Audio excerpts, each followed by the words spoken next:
So hi guys, welcome back to Saraswati classes. आइए चलते हैं एक नए टॉपिक के साथ। आपको बताते हैं प्रिज्म कोण, अपवर्तनांक और न्यूनतम विचलन कोण के संबंध। बहुत इंपॉर्टेंट है, क्लास 11 12 का है। निम्न है माना एबीसी प्रिज्म। ये क्या है? एबीसी क्या है? प्रिज्म का मुख्य परिच्छेद है। ये एबीसी क्या मुख्य परिच्छेद है तथा इस पर आपतित प्रकाश किरण का अपवर्तन चित्र के अनुसार होता है। मतलब यहाँ पर आप देखिए, ये जो आपतित प्रकाश की किरण है जब अपवर्तक पृष्ठ पर पड़ती है तो अविलंब से क्या होती है? अविलंब से आपका अविलंब की ओर झुक जाती है। जब प्रकाश की किरण विरल माध्यम से सघन माध्यम में पहुंचती है तो अविलंब की ओर झुक जाती है। तो ये देखिए, जो m है, mq है, ये अविलंब है इस अपवर्तक पृष्ठ का, और जो nq है, nq है, यह क्या है? यह अवलंब है। यह भी क्या है? nq अवलंब है और mq क्या है? अवलंब है। और यह जो है प्रिज्म कोण है। अब हमको बताना है, इसमें दो अपवर्तक पृष्ठ हैं, ए बी और ए सी क्या है? अपवर्तक पृष्ठ हैं। तो हम चित्र से देखेंगे, लिखेंगे पृष्ठ ए बी के द्वारा, पृष्ठ ए बी के द्वारा विचलन कोण, AB के कारण AB के द्वारा विचलन कोण आपका क्या हो जाएगा? डेल्टा 1। मतलब जब ये जो आपतित प्रकाश किरण है सीधे जाती है, अगर माध्यम से होता तो सीधे जाती है, और माध्यम चेंज हो रहा है इसलिए यह क्या हो जा रही है? अवलंब की ओर छूट जा रही है। तो जो विचलन हो जा रहा है इसके कारण वो डेल्टा 1 है। तो डेल्टा 1 बराबर आपका हो जाएगा, आप जान रहे हैं कि ये आपको ज्ञात करना है। तो ये I1 है, तो ये पूरा I1 है, और जब I1 में से R1 को घटाएंगे तो डेल्टा 1 प्राप्त हो जाएगा। तो यहाँ पे क्या हो जाएगा आपका? I1 minus R1। ये आपका हो जाएगा इक्वेशन नंबर फर्स्ट। फिर कह रहे हैं पृष्ठ आपका AC द्वारा, पृष्ठ AC द्वारा विचलन कोण आपका हो जाएगा डेल्टा 2 बराबर। अब ये सेम प्रोसेस ही है। डेल्टा 2 कैसे क्या होगा? जब I2 में से आप R2 को क्या कर लेंगे? घटा लेंगे, तो आपका प्राप्त हो जाएगा डेल्टा 2। तो I2 माइनस का हो जाएगा R2। इस नंबर क्या हो जाएगा? सेकंड। अब यहाँ पे देख ले रहे हैं कि जो डेल्टा है ये विचलन है, ये बहिष्कोण। आप जानते हैं कि डेल्टा क्या है? बहिष्कोण है। और बहिष्कोण क्या होता है? बाहर का जो कोण होता है उसके दोनों कोणों के योग क्या होता है? बराबर होता है। मतलब डेल्टा बराबर डेल्टा 1 प्लस डेल्टा 2, क्योंकि डेल्टा क्या है? बहिष्कोण है।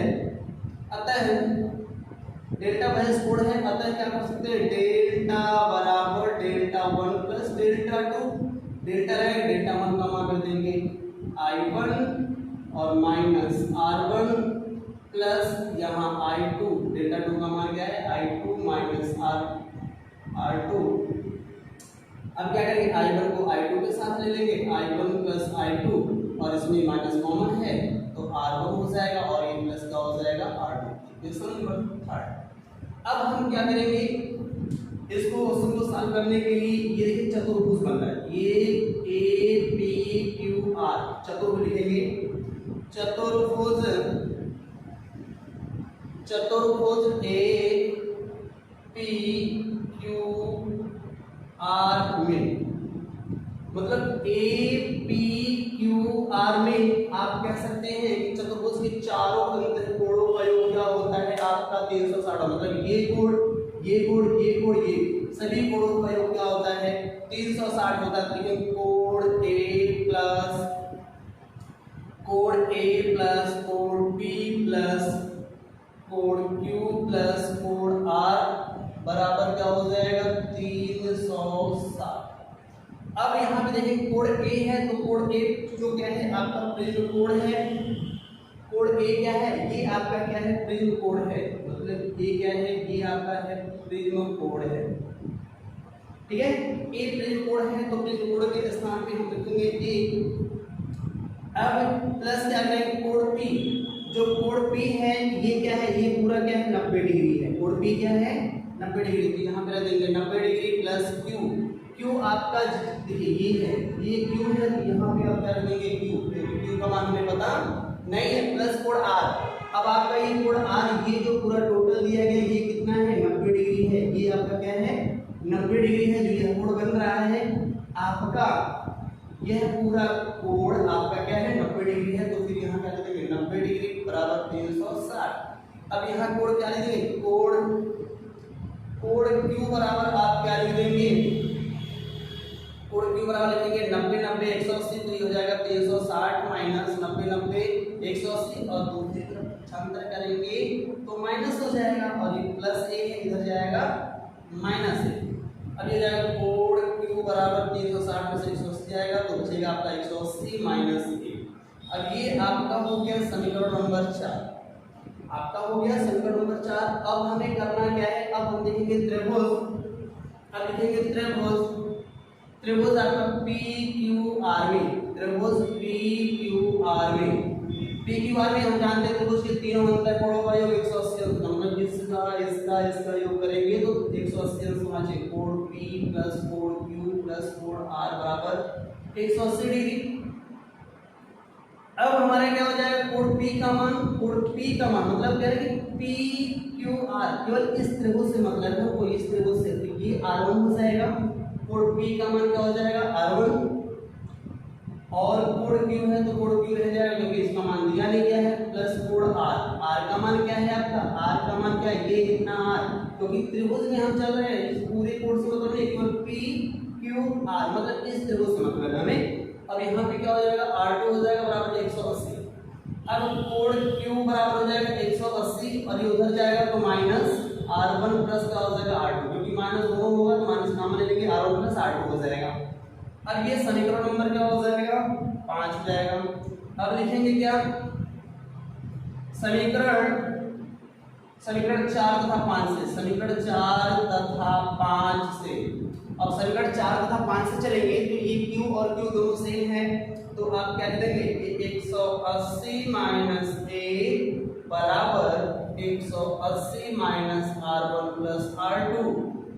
अब क्या करेंगे, ये देखिए सेम यहाँ पर उतर गया है, और आपका कोण क्यू के स्थान पे 180 माइनस ए यहाँ पे हो गया। अब 180 से 180 क्या हो जाएगा, कैंसिल हो जाएगा, माइनस ए बराबर माइनस r1 प्लस r2। अब ये माइनस से माइनस कट गया तो ए बराबर क्या हो गया r1 प्लस r2 हो गया। ये आपका समीकरण नंबर क्या हो गया 6। अब हमें करना क्या है, हमारा क्या निकल गया, कोण ए का मान निकल गया। अब कोण ए का मान हम क्या रखेंगे समीकरण में, ए का मान, कोण ए का मान हम कहाँ रख देंगे, आपका समीकरण 3 में रखने पर, मतलब आप कह सकते हैं a का मान, अर्थात यहाँ पे a का मान है मतलब r1 प्लस r2 का मान हम कहाँ रख देंगे, r1 प्लस r2 का मान हम कहाँ रख देंगे समीकरण 3 में। तो ये हो जाएगा डेल्टा बराबर i1 हो जाएगा प्लस i2 हो जाएगा और माइनस हो जाएगा, और इस पूरे के स्थान पे हम क्या रख देंगे, इस पूरे के स्थान पे हम a रख देंगे। ये हो गया मतलब ये विचलन हो गया, समीकरण नंबर क्या हो जाएगा 7 हो जाएगा। अब हमें करना क्या है, अब न्यूनतम विचलन की स्थिति में, न्यूनतम प्रिज्म के न्यूनतम विचलन की स्थिति में, मतलब अगर विचलन कम हो, बहुत कम हो, तो डेल्टा बराबर डेल्टा एम हो जाएगा, जो डेल्टा है डेल्टा एम हो जाएगा, I1 बराबर I2 हो जाएगा बराबर I माना, मतलब I1 I2 बराबर I, और आपका क्या हो जाएगा, आपका एक चीज और बनेगा, फिर R1 बराबर R2 बराबर R, ये भी करेंगे माना, मतलब R1 R2 बराबर R हो जाएगा, I1 I2 बराबर I हो जाएगा। जब क्या होगा, प्रिज्म न्यूनतम विचलन की स्थिति में होगा तब होगा। अब फिर हम देखते हैं, अब हमें करना क्या है, बस आपको समीकरण R और A का मान प्राप्त करना। अब लिखेंगे हम समीकरण 6 से, समीकरण 6 से अब हम कहाँ चलेंगे, लिखेंगे समीकरण 6 से। समीकरण 6 से चलेंगे तो आपका हो जाएगा ए बराबर R1 के स्थान पे R और फिर R2 के स्थान पे R, तो R का हो जाएगा 2R हो जाएगा। अब इसको इम्प्लाइज दैट लिख सकते हैं R बराबर A बटे 2 हो जाएगा हमारा। अब फिर हम क्या करेंगे समीकरण 6 से, समीकरण 7 से, समीकरण 7 से क्या हो जाएगा, डेल्टा बराबर आपका हो जाएगा यहाँ पे I1 का स्थान पे I और I2 का स्थान पे I 2I, तो ये हो जाएगा 2I माइनस A।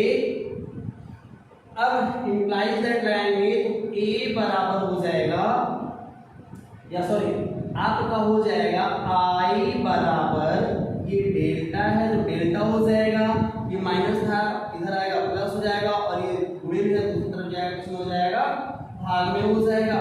अब हमें करना क्या है, लेकिन डेल्टा के स्थान पे हम डेल्टा यम लिखेंगे क्योंकि यहाँ न्यूनतम विचलन की स्थिति में डेल्टा बराबर डेल्टा यम हो गया, यहाँ पे डेल्टा यम, तो फिर आपका यहाँ भी आपका क्या हो जाएगा, डेल्टा यम हो जाएगा। डेल्टा यम मतलब होता है न्यूनतम विचलन, न्यूनतम विचलन मतलब आप कह सकते हैं एम माने मिनिमम होता है इसलिए, और इसको बोलते हैं विचलन बोलते हैं। तो डेल्टा यम प्लस ए बटे 2। और देखिए स्नेल के नियम से, स्नेल के नियम से होता है n बराबर होता है साइन आई बटे साइन आर। अब कुछ नहीं करेंगे, अब हमको मान रख देना है तो यहाँ लिखेंगे साइन और आई का मान आपको पता है डेल्टा यम प्लस ए बटे 2 और फिर क्या करें आर का मान आपको पता है ए बटे 2 तो लिखेंगे साइन ए बटे 2। यही आपका क्या है, प्रिज्म के अपवर्तनांक का सूत्र है। प्रिज्म कोण यहाँ पे ए क्या है, प्रिज्म कोण है, अपवर्तनांक n है और न्यूनतम विचलन कोण आपका डेल्टा यम है। ये आपका न्यूनतम विचलन कोण है, यही इसमें क्या होता है, अपवर्तनांक विचलन कोण और प्रिज्म कोण में संबंध का सूत्र है। एक आपका विचलन ये आपतित किरण है और ये निर्गत किरण के बीच बना कोण आपका विचलन कोण कहलाता है। अगर विचलन बहुत कम होता है तो डेल्टा के स्थान पे डेल्टा यम ले लिया जाता है। ऐसे वीडियो देखने के लिए हमारे चैनल को सब्सक्राइब करें। Thank you so much.